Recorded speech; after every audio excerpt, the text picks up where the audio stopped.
The vision for ops to me is to be the other side of the coin to the go-to-market drivers. And what I mean by that is the job of their ops partner and make sure that that person takes care of building the engine which hums.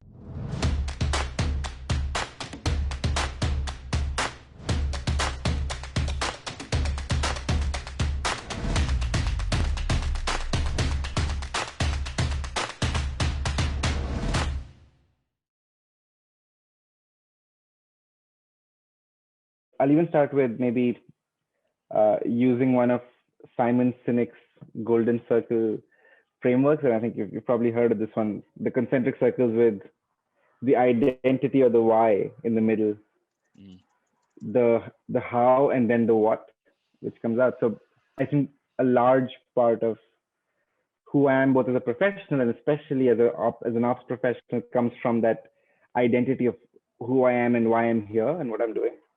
So to a large extent, for me, ops has, and I know you can define that.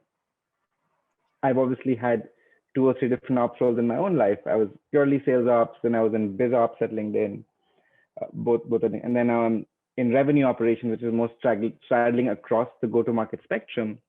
But to me, really, ops has the vision, and even if I talk about the vision for ops, to me is to be the other side of the coin to the go-to-market drivers. And what I mean by that is, if you think of a sales leader, a customer success leader, a marketing leader, they have 10,000 things they need to get done for our go-to-market engine to function.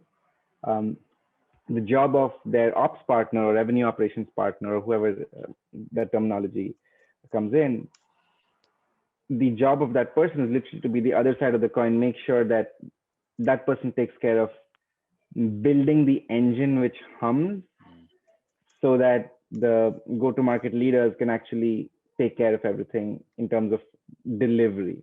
So that's a large part of how I envision that. To do that, there are 2 things which are very important. One is making sure there's alignment across these different functions within the go-to-market team. And I know you've had a lot of people talk about it before, but the second most important piece is how do you ensure focus? Because you can have alignment on 100 things, or you can have alignment on the 3 things that matter, I think. And that's the key, ensuring we have those 3 things that we align on. So long story short, to me, the job of revenue operations or sales operations is to both help design and build the go-to-market engine, but ensure that the go-to-market engine is focused and driving in a certain way.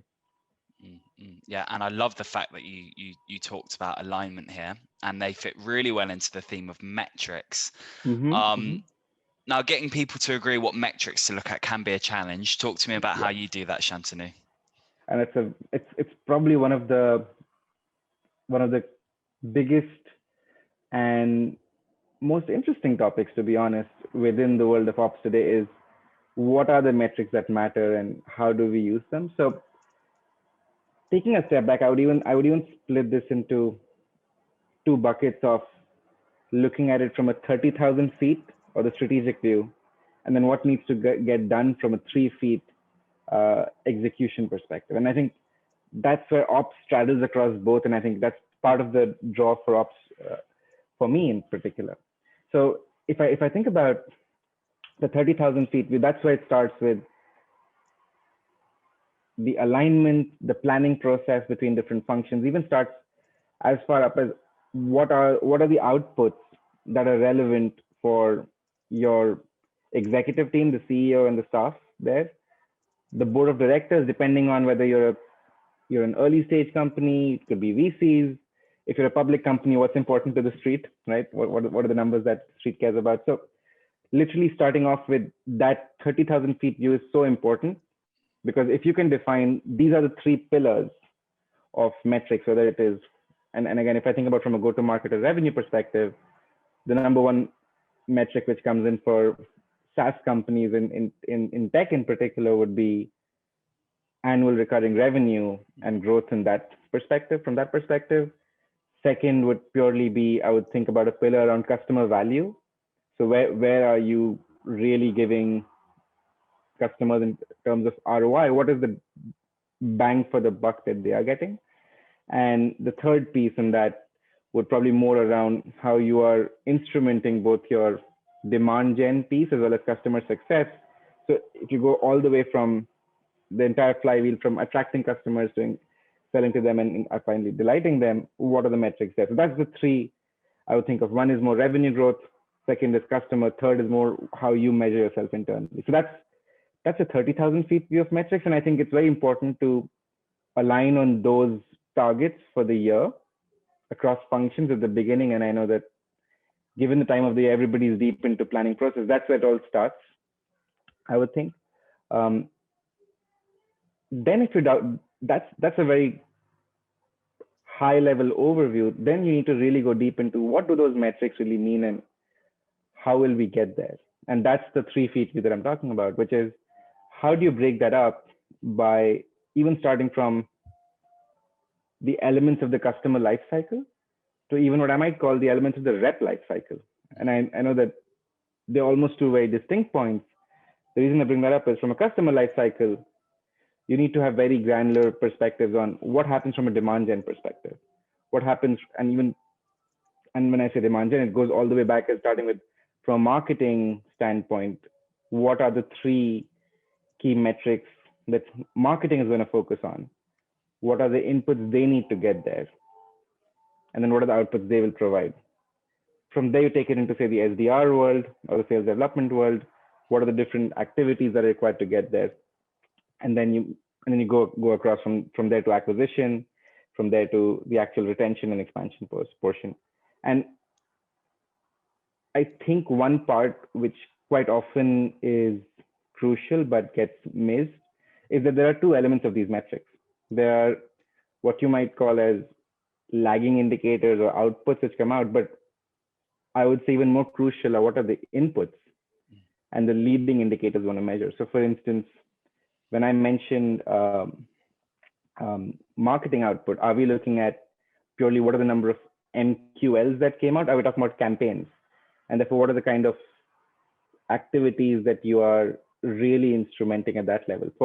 For an account executive, it's very simple to say, okay, you need to make X million dollars a quarter. But what does that mean in terms of activities? How many discovery calls they need to make? How many activities in terms of what's the pipeline that they need to generate? And what are the activities which are going to drive that? So how do you really break that down by channel, by lead source, by really even by week and by day? I think is crucial in bringing that together. Yeah, Shantanu, that's superb, because what we've done here is we've looked at the strategic view, the core 3, and we've broken that down tactically between each level. Superb thinking. And I'm really wondering around, this is, RevOps, SalesOps, we don't sit our own when we decide these metrics. Yes. So how do we decide who to bring in at each level? How do we decide and get agreement on each level as we break them down into a more granular picture down through the organization? Absolutely. I think that's what I talked about in terms of designing. It is probably 20% of the work done. The remaining 80% is literally aligning and then executing on it, right? Yeah. So I don't know if you watched the movie Moneyball, Tom. I haven't, no. So I think it's on Netflix. It's one of those movies which probably went under the radar but did quite well back in the day in 2011. It's a Brad Pitt movie which is focused around the American sport of baseball. And it talks about the entire transition from a world where baseball scouting and talent hunting and really player branding was based on a look and feel approach, versus it moved towards what they call a sabermetric approach based on actual leading indicators versus lagging indicators on baseball performance, player performance. And I think it's a very interesting story, because in that world as well, when initially the general manager of a team, I think it was the Oakland Athletics, hired a graduate from Yale to actually come in, literally do what we do. Imagine it being sales ops or revenue operations for baseball. And there was a lot of resistance that they met. So almost the reason I bring that analogy is the resistance they got in terms of changing the way you work from A to B was so key. And I think that's probably the biggest challenge we face is change management. It's not a question of do people understand the metrics?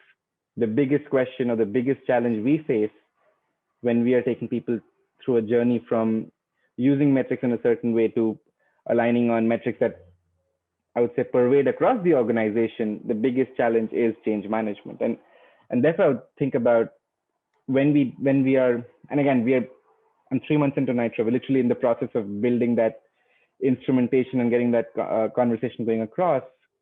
A large part of that comes from the basic principles of change management, which is, can you really focus on why you're doing this? It goes back to that golden circle. Why is this important? How will you actually use these metrics and what therefore needs to be done? And the number one step there in just aligning on the why is making sure it starts from the top. So making sure that you get buy-in from the heads of marketing, the heads of customer success, the heads of sales on these are the 5 things which matter, which will help go into those 3 strategic objectives we care about. And this is how the tactical metrics will help define us and move towards that. So that's the first thing, making sure we get buy-in from the top. Second, I would say a lot of focus on enablement. And I know that enablement is another piece which you have talked to a couple of folks with, Tom. Enablement is so key, given there is no dearth of data and insights today that we can actually get. In fact, every person that is selling or touching customer in a certain way is generating activities, a certain amount of data. We're getting information about customer in ways that we didn't have before. So how do we ensure that we are able to really separate the signal from the noise in all of that data and bring metrics that matter? So to do that, you need to enable both the leadership team as well as everybody who is really in the trenches in terms of what are the metrics that they need to work with. How do we ensure that the metrics are almost served up in a way that they can use? And then what are the actions that follow? So I think it's a very important piece of not only being aware, but also synthesizing and inspiring action. Yeah, and I'm really glad you talk about enablement because, of course, data literacy and understanding of metrics is really important to forecasting. Yes. If you're doing a roll-up forecast, for example, it's important people understand how this works. So, Shantanu, just to give us an overview, what's your view on that kind of thing? What's your experience of it? That's right. And forecasting, I think, is it's probably the most artistic science elements of the ops world. And I think you see, I have a particular fondness for it. Look, if I think about forecasting, there are almost 2 different ways we always have to look at it, which is both a tops-down approach based on metrics and bottom-up based on what you're seeing from the pipeline and what actually the reps are forecasting, the team's forecasting, and you roll that up. Literally what you talked about is roll up. And the reason why both are equally important is, and this is not a judgment on certain teams, both across companies I've been at and in a past life as a consultant, I have seen companies struggle with separating forecasting from the process of counting. And what I mean by that is, quite often you would see a team or a company or people forecast to a certain number, and then as you bring that down into the organization, you obviously go down, let's say, from a global number to a regional level to how the region splits up, maybe into countries, maybe it's a certain managerial split, which informs that.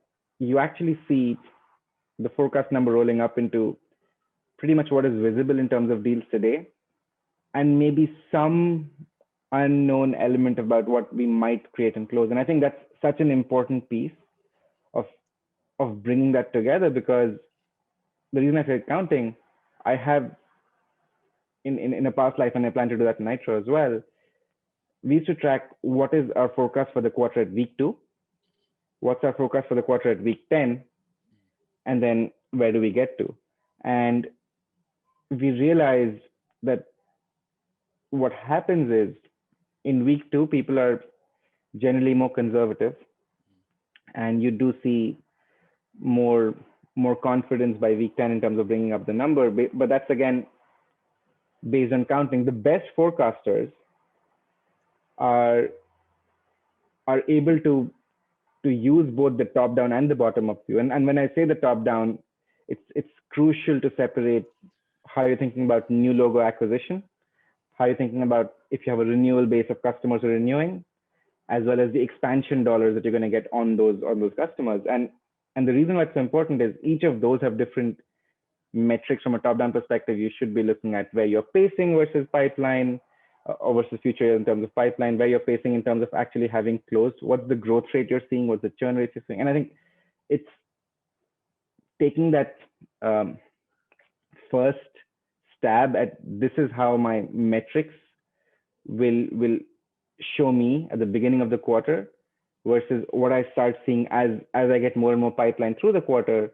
It's almost a flip between how much weightage you put on the top down number at the beginning of the quarter to having more of a confidence in the bottom up near the end of the quarter. And I think, and that journey quite often people might miss.